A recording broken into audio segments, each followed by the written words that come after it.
Olá, sou a professora Marta Cassari, estamos no módulo Legislação, estudando a LDB 9394/96, de 1996. Lembrando a vocês que essa quarta videoaula está sendo gravada aqui no mês de julho de 2020, portanto, mais próximo ao seu concurso, verifique ao site do Planalto, vá junto ao site do Planalto e verifique se não há qualquer alteração na nossa LDB, ok? Nós estamos na seção segunda da educação infantil. Artigo 29, a educação infantil é a primeira etapa da educação básica. Nós sabemos que as outras são o ensino fundamental e, em seguida, o ensino médio. Então, ele define aqui no artigo 29 que para a educação infantil, ela é a primeira etapa que tem como finalidade o desenvolvimento integral da criança de até 5 anos de idade, porém aqui só está escrito 5 anos, em seus aspectos físico, psicológico, intelectual e social, complementando a ação da família e da comunidade. Por que eu fiz por linhas para vocês? Para que vocês observem atentamente a redação, para não correrem o risco de errar durante as pegadinhas que saem sempre em concurso, tá? Portanto, educação infantil, primeira etapa da educação básica. E aí está muito claro, vocês não errarão. Tem como finalidade o desenvolvimento integral da criança de até 5 anos. Não falou da criança do 0 aos 5 anos, deixou claro que é da criança de até 5 anos. Em seus aspectos, define aqui físico, psicológico, intelectual e social. Pode ser que nas questões que caiam no concurso saiam ali outras questões relacionadas a aspectos físico, motor, psicológico, afetivo, social, intelectual, podem sair outras palavras aqui relacionadas aos aspectos que possam confundi-los. Então, lembrem, físico, psicológico, intelectual e social, é o que a lei diz, ok? E ela complementa a ação da família e da comunidade. Portanto, a educação infantil, ela é um complemento da ação da família e da comunidade. Essa redação, ela vem sendo aí validada desde 2013, tá? Com relação ao artigo 30, nós vamos ver como é oferecida a educação infantil.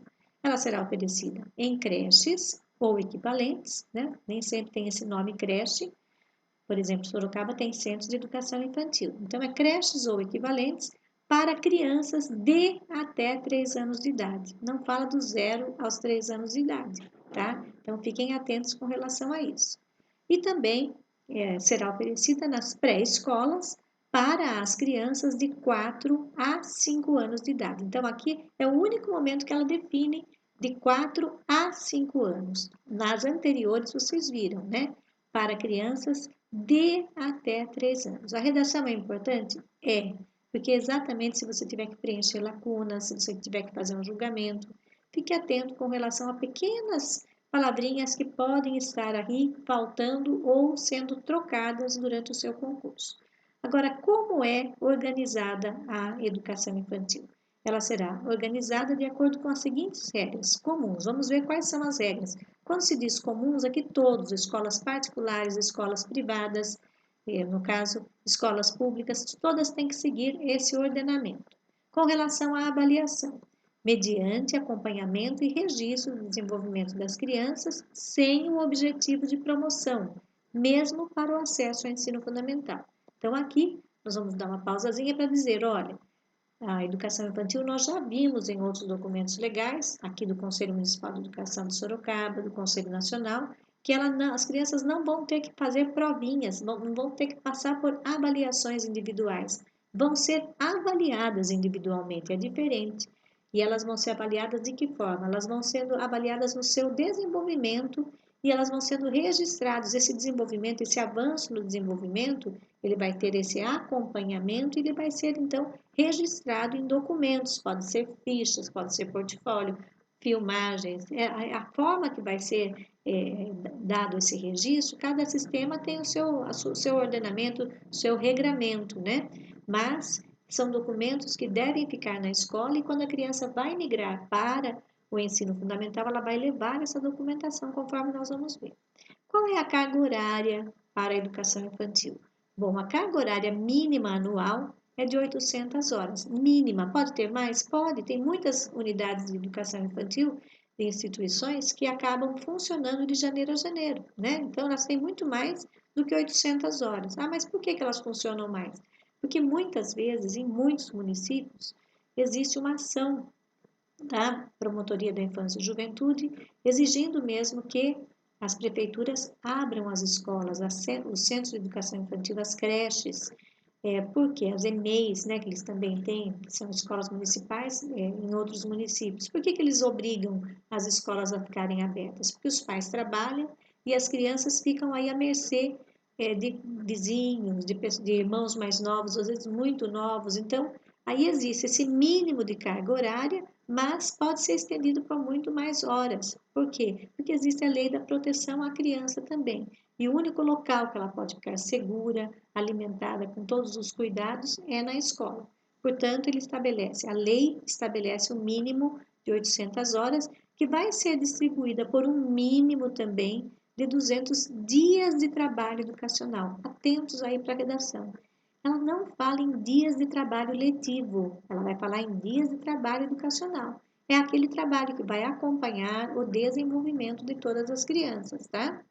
Aí, então, nesse caso, observem bem que é o mínimo de 200 dias, mas podem também, como eu falei, carga horária de 800 horas e muito mais distribuídas aí por vários dias, muito mais do que 200 também, porque é o mínimo que a gente estabelece aqui, junto à lei, que sejam cumpridos, tá? Também vai falar que o atendimento à criança de no mínimo 4 horas diárias para o turno parcial e de 7 horas, minimamente, para a jornada integral. Então, uma unidade, uma instituição de educação infantil vai ser aberta? Vai. Ela tem que garantir que ela vai funcionar pelo menos 800 horas anualmente e pelo menos 200 dias de trabalho educacional.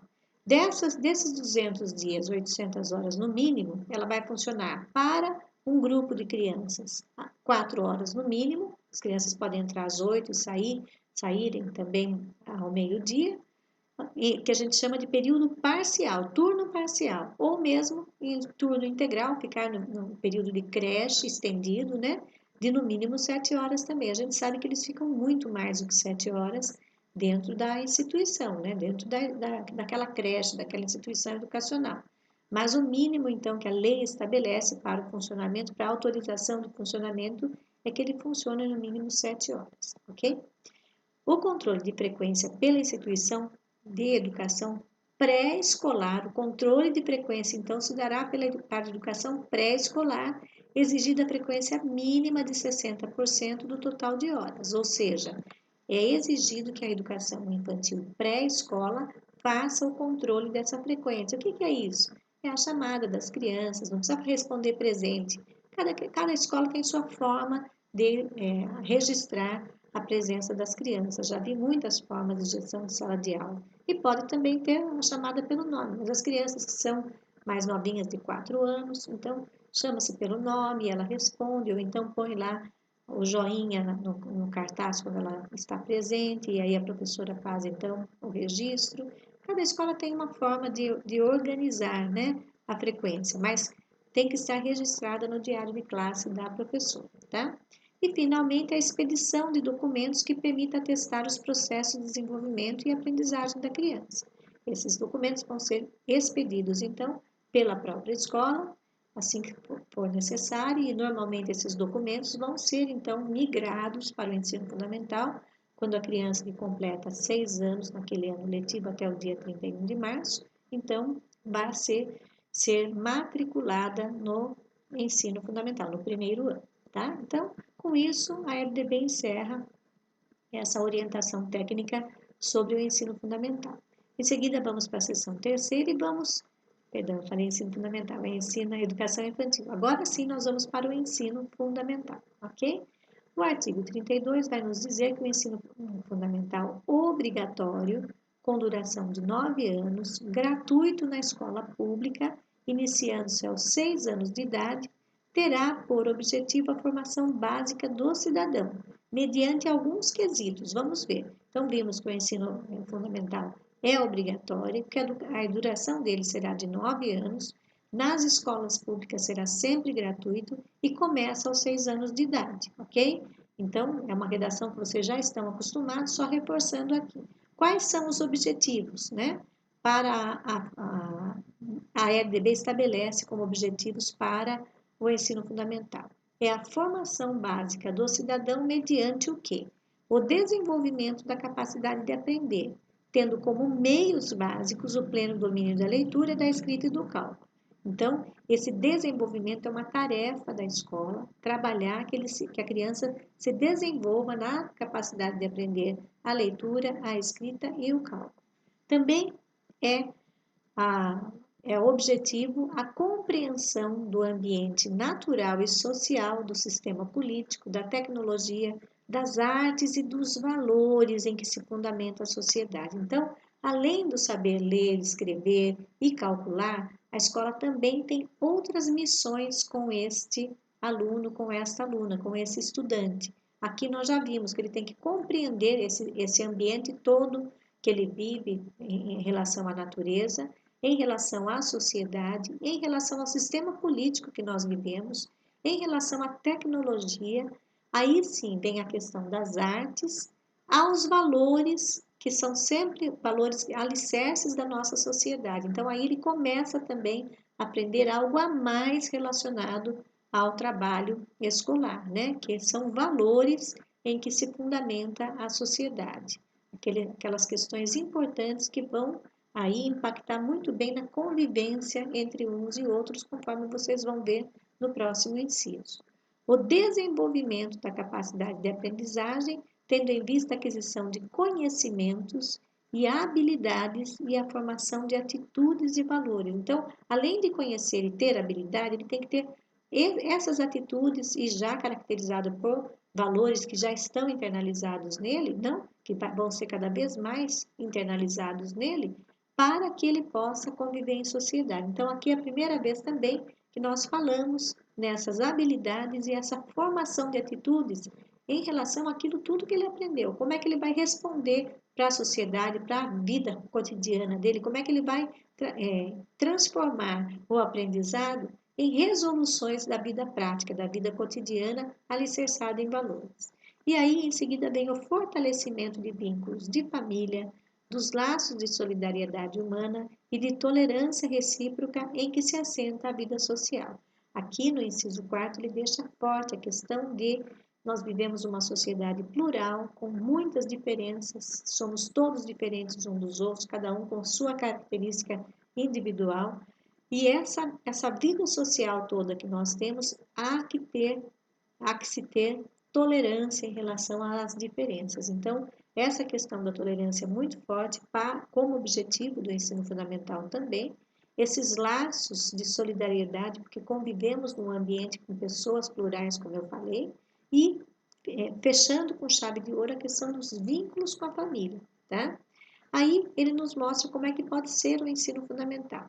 É facultado aos sistemas de ensino desdobrar o ensino fundamental em ciclos. O que é isso, Marta, em ciclos? Bom, lá em cima ele nos falou que o fundamental se consiste em 9 anos. O sistema pode estabelecer que o primeiro ciclo, um ciclo é do primeiro ao terceiro ano. Então, as crianças vão transitar por esse ciclo e daí sim poderão ficar retidas ou não nesse ciclo, se não conquistaram essa aprendizagem a partir de todos os quesitos que nós acabamos de citar. Aí ele pode passar por um período, ou ficando, ou progressão continuada, como nós vamos ver, mas pode ter ciclos. Então, primeiro ao terceiro ano, quarto e quinto, sexto e sétimo ano é outro ciclo, oitavo e nono ano outro ciclo, tá? Então, é facultado aos sistemas essa escolha, esse desdobramento.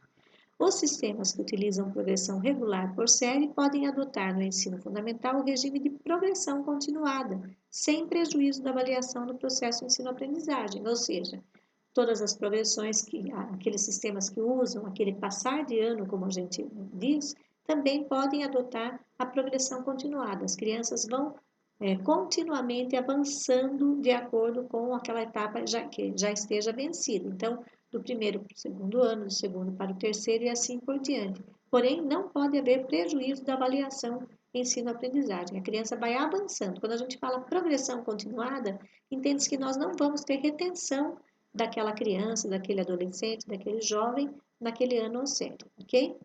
Aí tem que ser observadas as normas dos respectivos sistemas de ensino. Quem estabelece as normas? No sistema municipal, normalmente Conselho Municipal de Educação, Secretaria Municipal de Educação. No sistema estadual, Conselho Estadual de Educação e Diretoria Regional de Ensino. O ensino fundamental regular será ministrado em língua portuguesa. Vejam bem, já estudamos isso várias vezes. E com relação aos índios?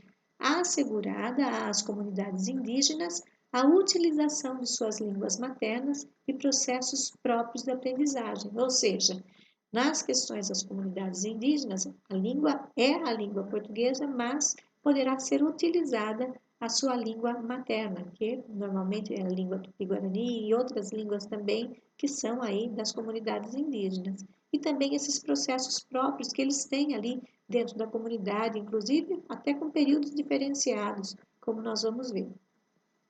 O ensino fundamental será presencial, ou seja, as crianças terão que ir todos os dias para a escola, sendo o ensino à distância utilizado como complementação da aprendizagem ou em situações emergenciais. Vocês estão vendo nos dias atuais que estamos vivendo agora em 2020, com a questão da pandemia, né, da Covid-19, vocês estão vendo que nós estamos trabalhando remotamente. Não é um ensino à distância, mas é caracterizado como um modelo de ensino à distância devido ao que nós estamos vivendo, que era assim, algo inesperado, né?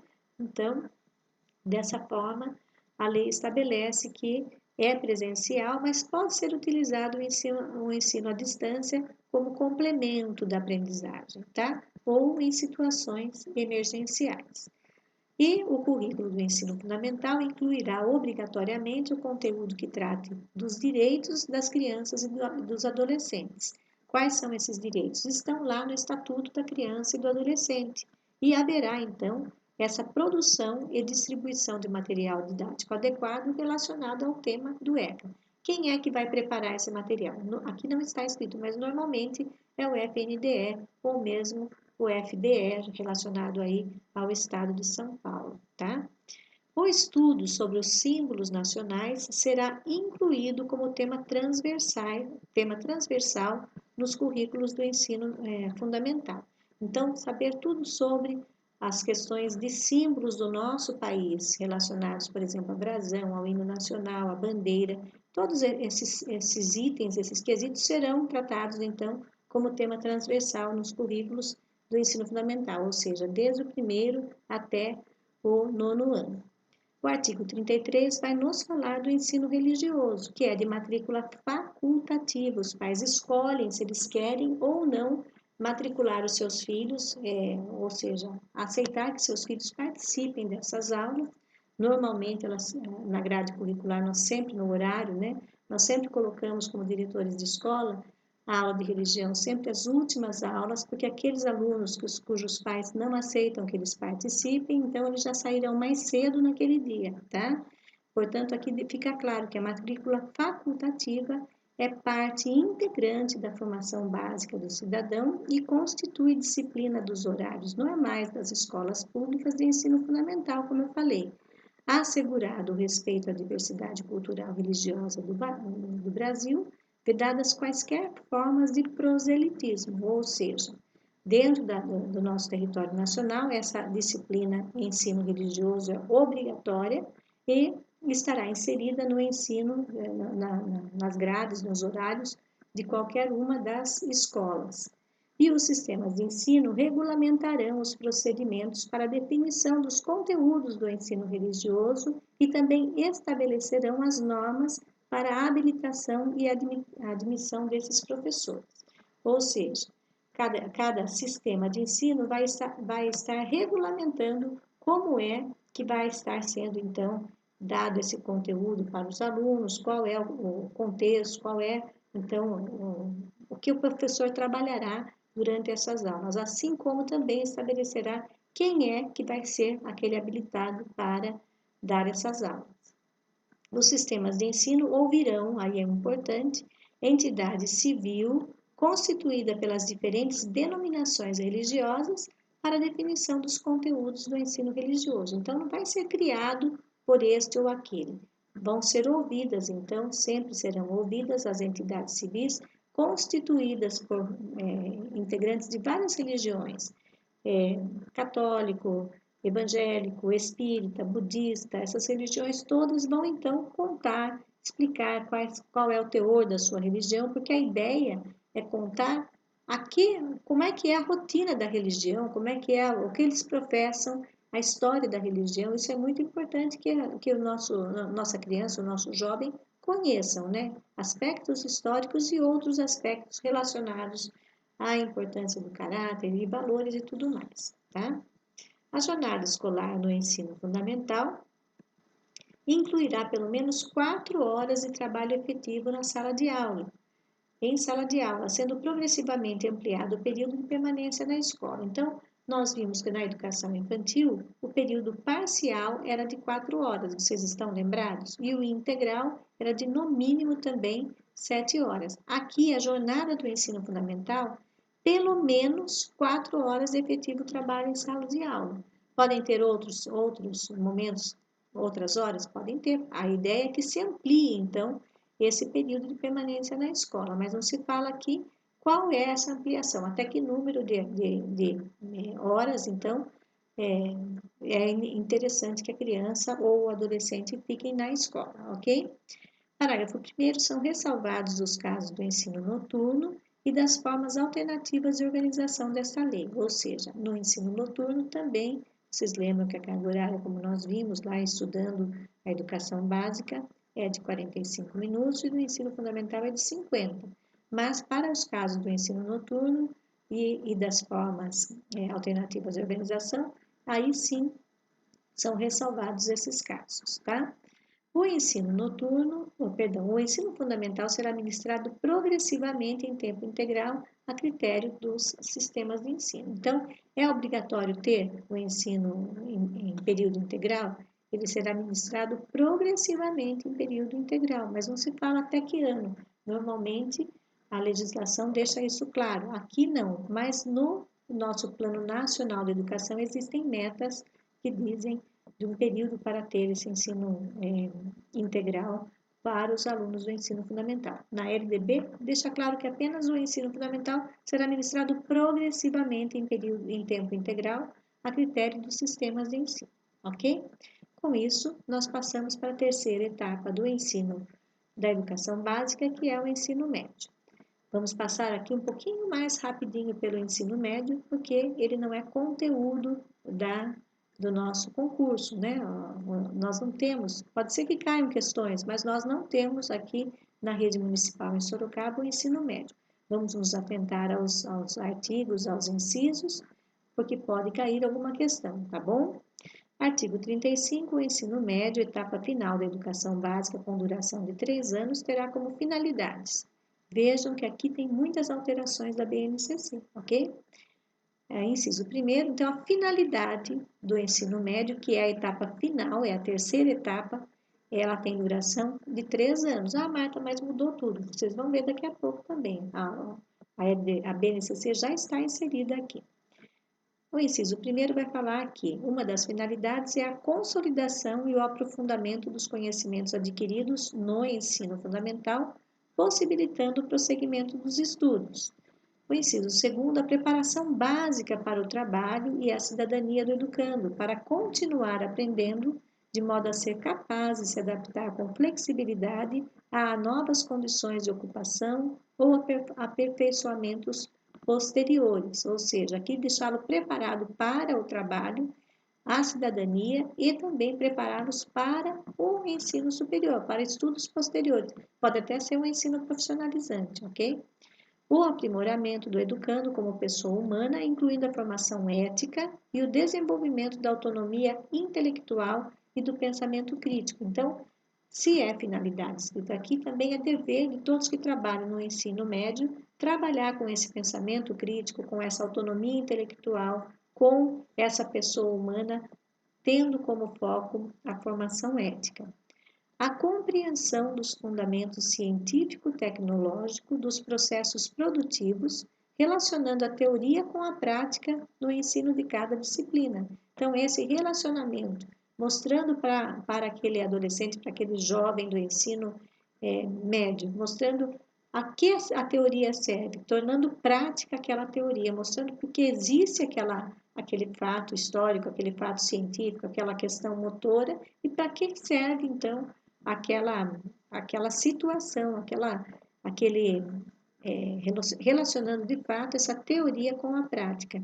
E isso em cada disciplina do ensino médio, conforme nós vamos ver. A compreensão dos fundamentos científico-tecnológicos dos processos produtivos, então, relacionando a teoria com a prática no ensino de cada disciplina. No artigo 35, nós vamos ver que a Base Nacional Comum Curricular definirá direitos e objetivos de aprendizagem do ensino médio, conforme as diretrizes do Conselho Nacional de Educação, nas seguintes áreas de conhecimento. Já estão definidas, então, vamos ver aqui, né? Ó, em 2017, área de linguagens e suas tecnologias, área de matemática e suas tecnologias, área de ciências da natureza e suas tecnologias e área de ciências humanas e sociais aplicadas. Aí ele vem com o parágrafo primeiro importante. A parte diversificada dos currículos de que trata o caput 26, do artigo 26, definida em cada sistema de ensino, deverá estar harmonizada à Base Nacional Comum a ser articulada a partir do contexto histórico, econômico, social, ambiental e cultural. O que ele quis dizer com isso?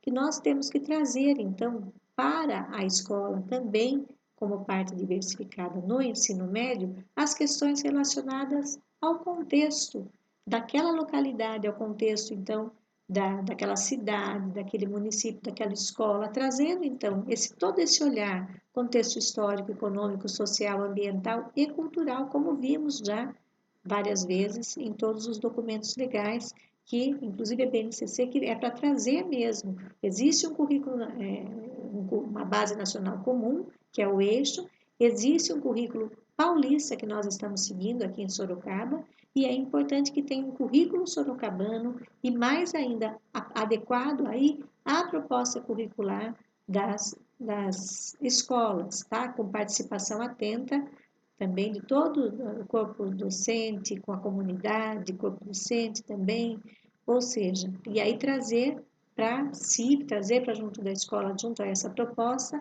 esse olhar articulado, então, a partir do contexto histórico, econômico, social, ambiental e cultural, tá? A Base Nacional Comum Curricular, referente ao ensino médio, incluirá obrigatoriamente estudos e práticas de educação física, de arte, de sociologia e filosofia. Então, são componentes obrigatórios os estudos e as práticas da educação física, da arte, da sociologia e da filosofia para o ensino médio. O ensino da língua portuguesa e da matemática será obrigatório nos 3 anos do ensino médio, assegurada às comunidades indígenas também a utilização das respectivas línguas maternas. Os currículos do ensino médio incluirão obrigatoriamente o estudo da língua inglesa e poderão ofertar outras línguas estrangeiras, em caráter optativo, preferencialmente o espanhol, de acordo com a disponibilidade de oferta, locais e horários definidos pelo sistema de ensino. Pode escolher outra língua? Pode.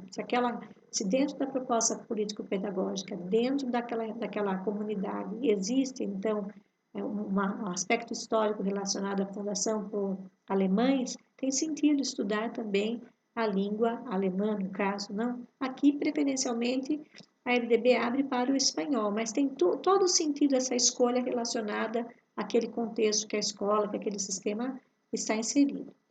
A carga horária destinada ao cumprimento da Base Nacional Comum Curricular não poderá ser superior a 1.800 horas do total da carga horária do ensino médio, de acordo com a definição dos sistemas de ensino. Então, aqui não poderá ser superior. Então, o limite é 1.800 horas de carga horária para o ensino médio.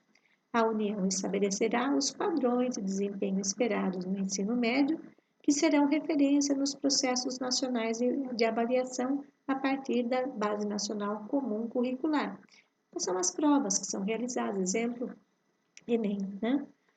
Os currículos do ensino médio deverão considerar a formação integral do aluno de maneira a adotar um trabalho voltado para a construção de seu projeto de vida e para a sua formação nos aspectos físico, cognitivo e socioemocionais. Então, não confundam com os aspectos da educação infantil que nós estudamos. Aqui, para o ensino médio, são 3 aspectos: físico, cognitivos e socioemocionais. Aqui sim, essa redação diz socioemocional, por quê? Porque foi adotada a redação aí estudada pela BNCC, tá? Essa redação é bem típica da BNCC. Vejam que a lei é a 13.415 de 2017, tá? Então, já se fala aqui em formação do integral do aluno e vai falar que essa é da adoção de um trabalho voltado para a construção desse projeto de vida desse aluno, para que ele tenha, então, essa formação completa nesses aspectos citados. Os conteúdos, as metodologias e as formas de avaliação processual e formativa serão organizados nas redes de ensino por meio de atividades teóricas e práticas, provas orais e escritas, seminários, projetos e atividades online, de tal forma que ao final do ensino médio o educando demonstre. Então, olha só o leque que se abre de possibilidades de avaliação processual e formativa. Olha quantas formas de organização. E aí ele vai, então, ter que demonstrar, esse aluno do ensino médio, ele vai ter que demonstrar domínio dos princípios científicos e tecnológicos que presidem a produção moderna. Vai ter que demonstrar domínio, conhecimento das formas contemporâneas de linguagem.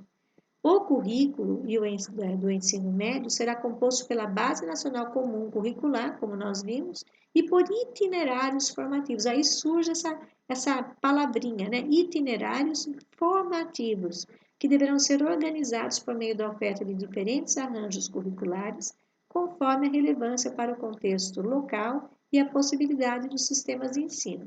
Eu deixei para vocês um quadrinho rosa aqui mostrando o que são esses itinerários formativos. Então, é um conjunto de disciplinas, de projetos, de oficinas, de núcleos de estudo, entre outras situações de trabalho, que os estudantes poderão escolher no ensino médio. Então, poderão ser juntadas vários componentes curriculares?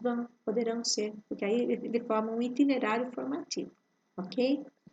Aí ele nos traz que todo esse currículo deverá ser, então, de relevância local e nós temos que saber o seguinte relacionado a ele, para essa formação desse currículo. O olhar da linguagem e suas tecnologias nessa formação desses itinerários, da matemática e suas tecnologias, das ciências da natureza e suas tecnologias, das ciências humanas e sociais aplicadas e a formação técnica e profissional. A organização das áreas de que trata o CAPT e das respectivas competências e habilidades será feita de acordo com os critérios estabelecidos por cada sistema, ou seja, cada sistema vai estar então aí trabalhando com relação à organização dessas áreas, tá? Aí nós vamos diretamente ao parágrafo 3º, porque os 3 incisos seguintes estão revogados. Nós vamos ver que a critério dos sistemas de ensino poderá ser composto itinerário formativo integrado, que se traduz na composição de componentes curriculares, como eu falei agora há pouco, da Base Nacional Comum Curricular, BNCC, e dos itinerários formativos, tá? Então, compõem-se vários componentes, se junta esses componentes curriculares para formar, então, itinerários.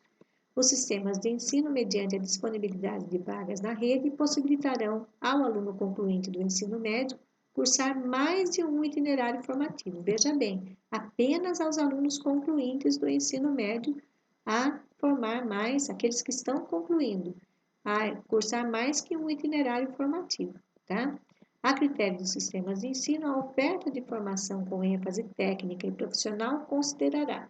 Então, a partir do momento que seja possível, nesses anos finais, ele estar preparado para esta educação profissional, ênfase técnica e profissional, haverá de ser considerado A inclusão de vivências práticas do trabalho no setor produtivo ou em ambientes de simulação, estabelecendo parcerias e fazendo uso, quando aplicado, de instrumentos estabelecidos pela legislação sobre aprendizagem profissional. Que exemplos temos disso? Senai, Senac, né? A possibilidade de concessão de certificados intermediários de qualificação para o trabalho, quando a formação for estruturada e organizada com etapas e terminalidade, ou seja, esses certificados que eles vão receber, porque já estarão então em loco, estarão ali ou num ambiente de simulação ou no ambiente mesmo do setor produtivo, um ambiente real, essa possibilidade então, fazendo então toda essa, participando então dessas vivências práticas, ele terá essa possibilidade de receber esses certificados intermediários. A oferta de formações experimentais relacionadas ao inciso 5º do CAPT em áreas que não constem no Catálogo Nacional dos Cursos Técnicos dependerá para sua continuidade do reconhecimento pelo respectivo Conselho Estadual de Educação no prazo de 3 anos e da inserção no Catálogo Nacional dos Cursos Técnicos no prazo de 5 anos, contados a partir de 2017. Por quê? Porque surgem necessidades. A tecnologia está trazendo novidades para a nossa sociedade. Então, se aparecerem cursos que não estão ainda catalogados, aí existem prazos aí de 3 até 5 anos para que o Conselho Nacional de Educação, o Conselho Estadual de Educação, no caso, esteja, então, catalogando esses cursos depois claro, de observações e análise técnica. A observação de formação técnica e profissional a que se refere ao inciso 5º do CAPT, realizada na própria instituição ou em parceria com outras instituições, deverá ser aprovada previamente pelo Conselho Nacional de Educação, homologada pelo secretário estadual de educação e certificada pelos sistemas. Aqui ele está mostrando, então, como é que vai ter validade essa formação técnica. Tem que estar, então, aprovada pelo Conselho Estadual de Educação de cada estado. As instituições de ensino emitirão certificado com validade nacional que habilitará o concluinte do ensino médio ao prosseguimento dos estudos a nível superior ou em outros cursos ou formações para as quais a conclusão do ensino médio seja etapa obrigatória. Além das formas de organização previstas no artigo 23, o ensino médio poderá ser organizado em módulos e adotar sistema de créditos com terminalidade específica. Aí ele já demonstra essa elasticidade na forma de organização, optando por módulos ou mesmo por créditos que aquele jovem vá conseguindo esses créditos para aí concluir o seu ensino médio. E para efeito de cumprimento das exigências curriculares do ensino médio, os sistemas de ensino poderão reconhecer competências e firmar convênios com instituições de educação à distância, com notório reconhecimento mediante as seguintes formas de comprovação. Aí ele vai nos mostrar agora que essas exigências para efeito desses convênios, algumas exigências vão ser, então, definidas. Esses convênios vão exigir comprovação de demonstração prática, experiência de trabalho supervisionado ou outra experiência adquirida fora do ambiente escolar, atividades de educação técnica oferecida em outras instituições de ensino credenciadas, cursos oferecidos por centros ou programas ocupacionais, estudos realizados em instituições de ensino nacionais ou estrangeiras, cursos realizados por meio de educação à distância ou educação presencial mediada por tecnologias. E as escolas deverão orientar os alunos no processo de escolha das áreas de conhecimento ou de atuação profissional prevista no CAPT. E com isso, nessa nossa videoaula, nós encerramos o estudo das 3 etapas da educação básica. Vamos para a próxima videoaula, ok? Até!